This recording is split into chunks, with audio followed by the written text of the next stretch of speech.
Hello, everyone, and welcome to It's Real to Us, the wrestling show. My name is Anthony the Mark. And I'm Tony the Father. And we just got done watching the 2025 Night of Champions WWE Premium Live event. We're going to talk about everything that happened, give our takes, what we liked, what we didn't like, and there is no better place to start than with John Cena versus CM Punk for the WWE Championship. John Cena retained after Seth Rollins got involved. He attempted to cash in and ultimately cost CM Punk, but John Cena still is the WWE Champion, defeated CM Punk in what possibly could be their final time ever fighting. Tony, what did you think of the match and any other takeaways? No, well, John Cena comes out of there going into SummerSlam, still the champ, and that's what I expected. So I was kind of happy about that. Match was a little slow to start, but it picked up middle, and the ending was great. I liked the ending, what happened. Seth got involved. You know, he came out, he cost CM Punk again. So then you saw Cena a couple times. You know, is he going to go back to being a face, or is he going to stay being a heel? He started thinking about it. So you got a couple of twists going forward, but I like the way the match ended. Seth Rollins cost CM Punk. And John Cena still remains the champ, so it was all right. It was fine with me. You hit on it. That's probably the biggest takeaway from this match is that John Cena flirted with turning face. So at first, it was John Cena with the WWE Championship in his hand. He was going to hit CM Punk in the face with the title, which has been his calling card throughout this entire heel run. He threw the championship away. He didn't want to win that way. That is a face move. At the end of the day, John Cena is a heel. He acted as a face, if only for a moment. Then we saw him shake CM Punk's hand before we got that grin, right when The Rock made him turn heel. What beautiful storytelling that was. My favorite part of the match. John Cena then goes for the low blow. CM Punk was expecting it, and Cena is able to end up picking up a win, but the storytelling throughout this match was excellent.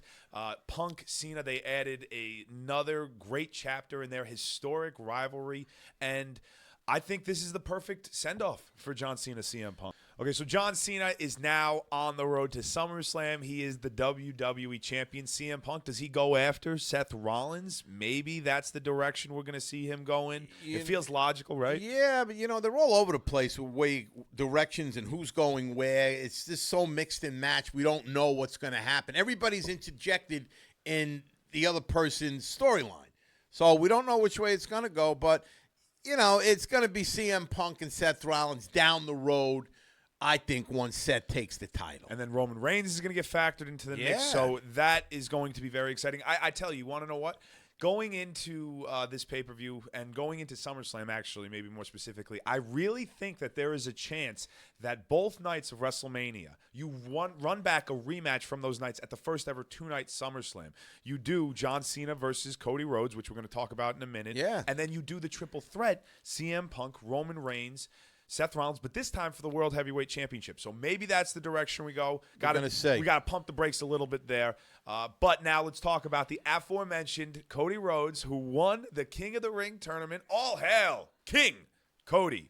And will now fight John Cena at SummerSlam for the WWE Championship. This is his rematch from WrestleMania where he lost the WWE title. And it was, although it was a very predictable match between Cody Rhodes and Randy Orton, a lot of us knew that Cody was going to be the one to win this match because the setup with John Cena, you could see it coming a mile away. It was so much fun. From Randy Orton teasing the punt to having a slight moment of hesitation to grabbing a chair and exposing a turnbuckle. Randy was playing the heel, but at the end of the match, Cody, he was the one who capitalized on the exposed turnbuckle. So is that really the heel move? So fun match, and although it was predictable, I still very, very much enjoyed this, Father. Oh, it was a great match. Randy is definitely a fan favorite in Saudi Arabia. Next to Goldberg, he might be the biggest WWE superstar that those fans like. The ovation he got was just second to none. So Randy Orton, Cody Rhodes, what do you expect? Tremendous match. Could have went either way. Cody comes out on top. Going into SummerSlam, Cody Rhodes, King of the Ring, King Cody. How cool is that? That is a good name. King Cody. So that's what everybody wants. That's what we expect. Cody Rhodes versus John Cena, SummerSlam. And we'll see. Is that where maybe we have a double turn. Maybe Cody becomes heel and John becomes a face again. Maybe something happens like that. Cody sells his soul to The Rock or the company, and John Cena has this revelation. So they do a little role reversal. That would be kind of cool. So I think that's the match. I know that's the match we're going to see at SummerSlam, and I'm happy because that's what I wanted to see. The double turn is a fun take, and shout out Tiny Mike because he's the one who brought it to our attention. We'll give him credit.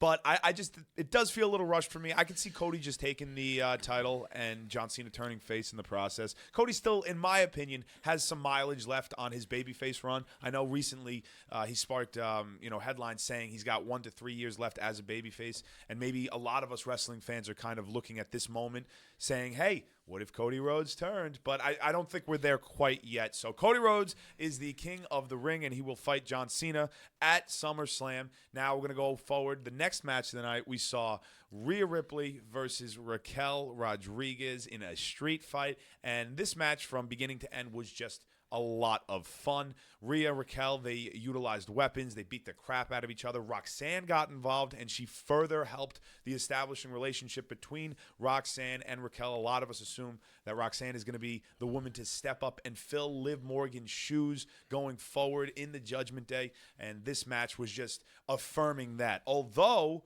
despite Roxanne getting involved, Raquel Rodriguez was not able to defeat Rhea Ripley. Rhea Ripley, mommy is always on top, delivered an incredible riptide from the top turnbuckle while standing on a table to pick up a win, and mommy's a star. That's pretty much my takeaway. Yeah, great match. Rhea versus Raquel. Unbelievable. And the point you just made where they were on top of a table on a turnbuckle, the referee had to hold the table tight because it was so unstable, and she did that move coming off, and then she just pinned Raquel. So, great match. I was glad Perez got involved because I want to see Raquel and Perez become buds. Raquel is starting to warm up to her, so we're going to see going forward because I don't want them to relinquish that title in Judgment Day. I hope they keep that women's title there with Roxanne Perez. So I'm very happy for it. And I think between what's going on, Rhea, big win tonight, she's going to go up against Io Sky, I think, at SummerSlam. See, I disagree. I see Rhea Ripley going in against Raquel and Roxanne for those tag titles. Maybe Nikki Bella, who was feuding with Liv Morgan before she got hurt, goes in, Rhea's corner. And maybe we get a Rhea Ripley, Nikki Bella tag team championship run. Doesn't that kind of sound fun? Yeah, you know what? What would be real fun is if Raquel and Perez hold those belts, and if Liv Morgan ever did come back and she was an outcast because maybe Dom going to do to Liv what he did to Rhea, and you see Rhea and Liv tag team and take the belts off of Raquel and Perez. But I think that injury is too far away for that. So it's 6 months down the road. And you really think that Rhea Ripley is going to be injected into the women's tag team belts? She's the star. She's mommy. She's in the heavyweight division. She's going up against Io Sky at SummerSlam. She's not going to go for no tag team belt, I don't think. The way I look at it is Rhea Ripley, aside from winning the women's Money in the Bank, has done almost everything there is to do in the women's division, maybe with the exception of winning some Intercontinental titles, undercard, United States Championships, which really just kind of got, brought up and developed, and winning the tag titles. But there's so many young stars coming up from NXT. There's so many featured women right now in WWE that could take those roles. But how many really people like Rhea Ripley are in WWE? She belongs in that upper echelons. I don't want to see her in the tag team. I don't want to see her intercontinental. Rhea Ripley is going to go back, and that belt's going to go around her waist where it belongs. The thing is, once the title goes around her waist, she's going to hold it for an extended period of time because she is that damn good. I look at her similar to Bianca Belair, where Bianca, for the majority of her career, was in the upper title card picture, but over the last year and a half, went into the tag team division, elevated the tag team division, elevated her partner in the process, and now is set to go on a women's championship run whenever she returns medically. And I see a similar route for Rhea Ripley. And you mentioned her possibly teaming with Liv Morgan down the road. Obviously, Liv is hurt. She's going to be out for an extended period of time, but that's money. Regardless if it's for the world title or for the tag titles, it's a match you want to see. If that injury was 3 months or 2 months, I would say, what I said, I think but it's a 6-month injury, so Are we going to kick that down the road for 6 months to keep the tag titles on Raquel and Perez just to have Rhea Ripley and Liv Morgan tag up because Dom now is going to cheat on Liv with Roxanne Perez? Maybe it's a good story for down the road, but I still think SummerSlam, Rhea Ripley versus Io Sky, and I want Mommy to have that belt back. Well, I'm sorry. She's head and shoulders in my eyes. That's where she belongs, and that's where I think it's going to happen. We'll see. I mean, I think it's a guarantee that Rhea's in the title picture, whether that be the WWE Women's Tag Team Championships or the World Heavyweight Championship or the Women's World Heavyweight Championship. Remains to be seen, so we will talk about that at another time. But next, let's go ahead and talk about Sami Zayn, Karrion Kross. This match, relatively simple down the middle. Sami Zayn goes over clean over Karrion Kross, but Karrion, in my opinion, showed up and showed out, and he showed why he deserved an opportunity in a premium live event match. And I think he has earned himself more opportunities and more minutes. Let's get Karrion Kross on television regularly because I think he was great in this match, from his moveset to his in-ring work and his facial expressions. Everything about him, in my opinion, is clicking on all cylinders, and we need more Karrion Kross. It's nice to have him back. He was in a pay event tonight, so he's in a big card. Just nice to have him in a match. We haven't had him in a match in a long time. And you and I are on the same page with Karrion Kross, and a lot of people out there are.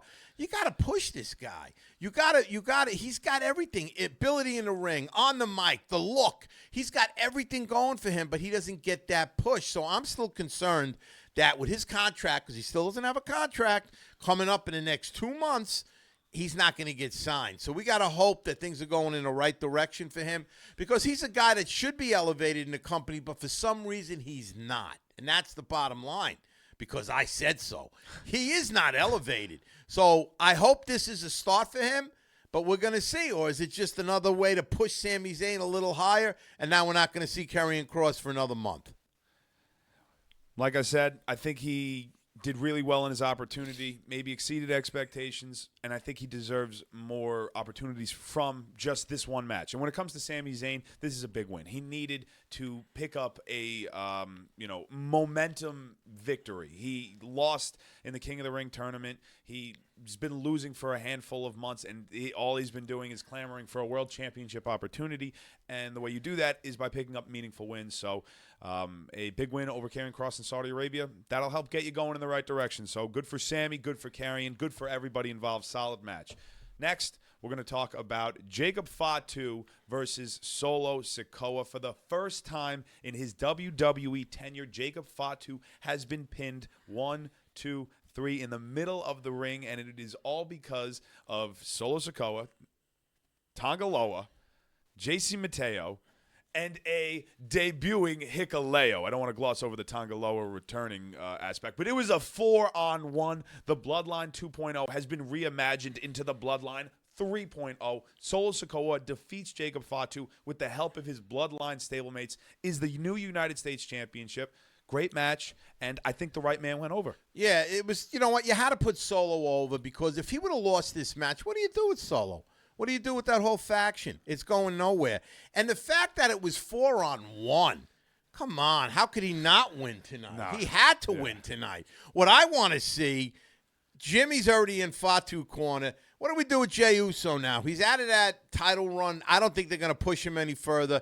I think Jey and Jimmy, it's time for them to get back. I want to see the Uso Penitentiary help their cousin Fatu. And now we have Fatu, Jey, and Jimmy versus Solo's new Bloodline. We could do so many things with that. So I think that's the direction they're going to go. But I still think that Fatu, at the end of the day, might take that title back at SummerSlam. I agree with that, but going back to your big, huge tag team match, that's a 3-on-4. So if there was one person to help even the playing field, so to speak, the Sami Zayn makes sense? Maybe it's a Sami Zayn. I don't think they'll inject Roman Reigns into that. I really don't. I think Roman's going to get pushed in the singles direction.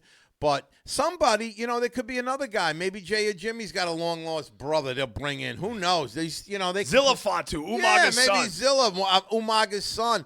But there's so much you can do with that. That's why I think it's time. I think you're going to see Jey Uso and Jimmy Uso back with Fatu to help the cousin. All right, well, another successful match. I think that was a big takeaway, too, of Night of Champions. I don't think any match under-delivered, maybe with the exception of the last match we're going to talk about, which was Jade Cargill versus Asuka, the Queen of the Ring finals. Jade Cargill goes over after taking a lot of punishment, not delivering too many offensive maneuvers, but she ends up hitting the big critical blow that leads to the victory, and all hail Queen Jade Cargill. It's Jade's time. WWE took her from AEW for a reason. Not to put her as a mid-card, not to put her as a tag team title. They want her to be a singles champ. She's got the look. She's got the power. She's got the strength. They tried it the first time. They pulled her away. They put her out for a while. She was in training. She came back. She did the tag team division. It's her time now. That's why she's getting the push here. Everyone thinks, Asuka could have won. Would have been Io versus Asuka maybe at SummerSlam, which would have been fantastic. Still could happen. It still could happen, but it's Jade Cargill's time. They paid her some funny money to be here. She's supposed to be a big woman star, so it's now or never for Jade Cargill. She's either going to step up, she's going to be the limelight, she's going to be on top of the division, win a title, and be a true champion. Or if she falls down or if she doesn't live up to expectations, what a lot of people, including me, think she might not be able to do, then she's going to go back into that women's tag team, maybe mid, and then be goodbye-bye when her contract's up. So I think WWE is pushing her now because they want her to step up, and they expect her to step up. And if she doesn't, it's going to be on her. I think this is the right time to put the jetpack on Jade's back, too. Like you were talking about, they gave her a bunch of money. She's been with the company for 2 years. If there was ever a time to push her to the moon, now is it. So you're going to see Jade versus Tiffany? Or does Naomi cash in before then? Does she cash in at SummerSlam? It's a fun story, at least, surrounding Jade going into that title picture against Tiffany. And we'll see what happens. This is a big next couple of months for Jade Cargill. She will either move into the upper echelon in the WWE Women's Division, or she'll be labeled a mid-carder. So, and right now, a lot of people, more than 70%, probably 80% of all the wrestling fans out there don't think Jade Cargill belongs in that upper echelon. And right now, she doesn't. Well, for what it's worth, she's got to step up. This is her time. She has to step up now if she's going to have a future going forward in WWE down the road. I don't know how you feel, but I feel as if the Jade-Asuka match was the worst on the card. Not to say it was bad, but I think that Night of Champions overall was a tremendous card. I think Jade and Asuka might have been the worst match. But if you look at any of the matches the last couple weeks that Jade's involved in, they're near the worst matches. Or not, you know what I'm saying? That's why I'm saying she's got to step up. They are pushing her. You can see it. You saw a lot of people on our stream tonight were disappointed that she won. She's not worth it. She's not good, this and that. WWE has got their blinders on right now. They are pushing her. So they're either going to push her to make her better to the top, or they're going to push her right off a cliff. And either way, it's going to come to a head one way or another. And we'll give her a little bit of love. She does look the part. She does have an incredible entrance. Oh, she looked great tonight. She looked like Storm from the X-Men. She's a superhero. So yeah, I looked great. I get the appeal of wanting to push a Jade Cargill. And I think that she could reach the potential WWE wants for her. But right now, the bar is set pretty high. And I don't think she has exceeded any expectations. If anything, she's underdelivered, in my opinion, up until this point. But time can change. Opinions can change. Yeah. But overall, my opinion of WWE Night of Champions was that it was a great show. I think from 1 to 10 or 1 to 5, however you want to look at it. Tiny's a big 1 to 5 guy. I'm going to give it an 8 out of 10 or a 4 out of 5. I'm giving it an 8.5 tonight. I thought it was a good show. I enjoyed it. I was 6-0 too, picking the matches tonight. I was waiting. I was 6-0.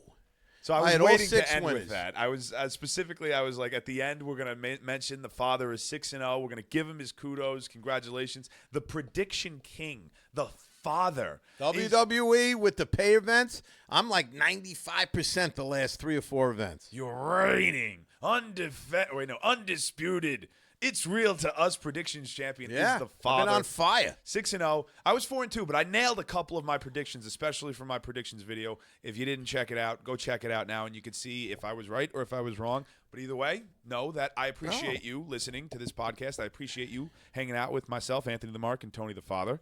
And we hope you enjoyed Night of Champions as much as we did. Yeah, we had a great time tonight. You know, I predicted Sami Zayn to beat Karrion Kross, but I was rooting for Karrion Kross the whole time. I'm not going to lie.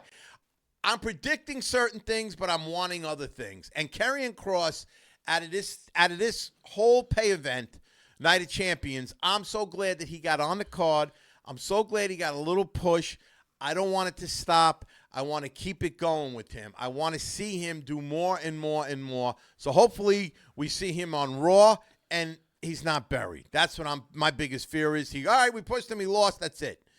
My last thing that I wanted to talk about and mention, I forgot about it, and I kind of just remembered. It was kind of fun for 30 seconds, maybe it was even less than 30 seconds, seeing John Cena and CM Punk work together. Because when Seth Rollins and his group came out, they came out to destroy everyone. So Punk and Cena, they found themselves in a situation where it's like, okay, we want to finish this match one-on-one. Let's take out Bronson Reed, and that's what they did. So the storytelling throughout that John Cena-CM Punk match, it's something I don't think I will forget anytime soon. I think their rivalry will go down when it's all said and done as one of the best, if not the greatest rivalry of all time. Yeah, it was a great match. Great way to end. And bringing up the Seth Rollins thing real quick, that faction needs the title.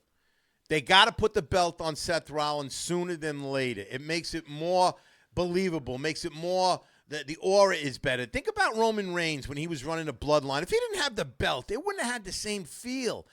You got to put a belt on a faction like that. That's why a lot of people are getting annoyed. They're showing up. They're this is mid. I don't like that. Put a belt on Seth Rollins and watch how that whole thing, you got Paul Heyman, you got Braun Breaker, you got Shamu. You watch that, how that blows up because the belt is on. Think about if Roman Reigns, when he was head of the bloodline, never had the belt. You wouldn't have looked at it the same. It wouldn't have been the same.